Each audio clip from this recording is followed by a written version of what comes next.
This is Newstalk ZB News. Good morning. It's 8:30. I'm Neva Reddy Manu. US President Joe Biden is making his views on the war in Gaza clear. The government's withholding the supply of bombs, refusing to let US ammunition play a part in an Israeli assault. Israel has now sent tanks into eastern Jabalia in the northern Gaza Strip after a night of heavy aerial and ground bombardments. International relations expert Geoffrey Miller told Mike Hosking Biden will be aware of his stance on the war will affect him during an election year. He's going to do everything he can, certainly to show in public that he's not happy with Israel going into Rafah. If they do, it's going to be without Joe Biden's support. 11 minutes past 7.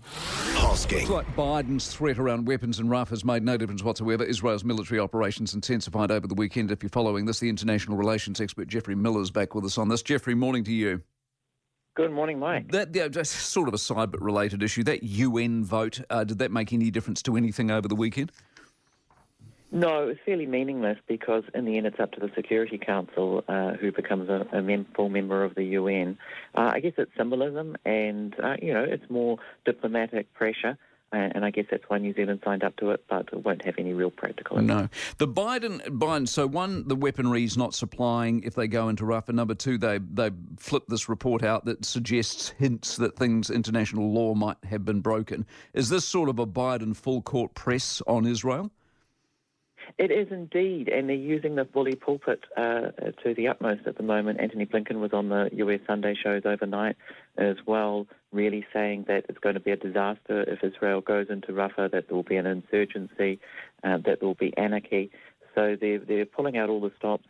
Joe Biden and Anthony Blinken, this report that came out, and they're putting, a huge amount of public pressure now on Benjamin Netanyahu. That tells you that behind-the-scenes talks have gone nowhere. Yeah. How much, let's be cynical, how much of what Biden's doing is about Wisconsin and Michigan with a large Palestinian cohort that may or may not be voting for him later in the year?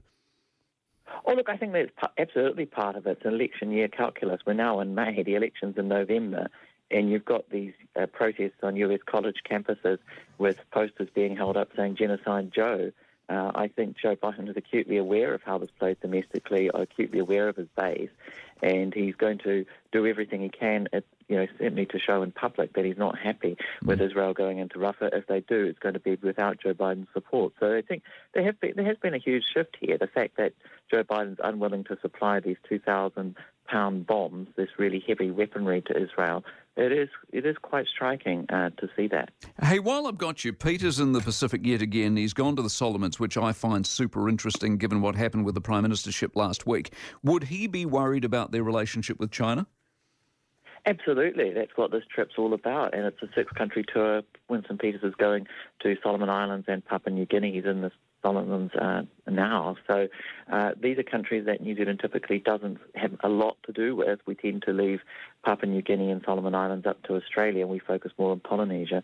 So it's quite an ambitious trip and good timing because of the new Prime Minister in Solomon Islands, and he's going to be raising a whole lot of issues behind the scenes. But does he stand a hope in hell of changing anything? I mean, the Manali, the new guy's pro-China as much as the old guy. It is true. He's from the same party, so in a sense, the new guy is the same as the old guy. Yeah. But I guess there's always a chance when there's a change and there's a new leader at the top. And Winston Peters, he's an old hand, isn't he? And he's pretty good at the personal diplomacy. Good on you. Nice to talk to you, Geoffrey. Better than ignoring them, which is what we've got done up until now, which is why we are where we are. 14 minutes past 7. This is Newstalk ZB News. Good morning. It's 6 o'clock. I'm Neva Reddy Manu. A foreign policy expert says this week's political delegation to the Pacific is mainly about showing up. Foreign Minister Winston Peters is leading the trip to Solomon Islands, Papua New Guinea, Vanuatu, New Caledonia and Tuvalu. Geopolitical analyst Geoffrey Miller says these aren't the Pacific nations New Zealand typically visits, so this trip is significant. It's always in New Zealand's interest if New Zealand ministers are heading offshore and showing up in these regions which they talk so much about, and it's important to be not just talking about them, to actually be going. This is Newstalk ZB News. Good morning. It's 6:30. I'm Neva Reddy Manu. A bipartisan delegation to the Pacific aims to send a strong message about New Zealand's commitment to the region. Foreign Minister Winston Peters is leading the trip to Solomon Islands, Papua New Guinea, Vanuatu, New Caledonia and Tuvalu. Geopolitical analyst Geoffrey Miller says it's significant Opposition Foreign Affairs spokesperson David Parker is also attending. I think that does provide a level of continuity, stability, predictability, the idea that New Zealand's foreign policy in terms of the Pacific perhaps will stay a bit more constant in the future.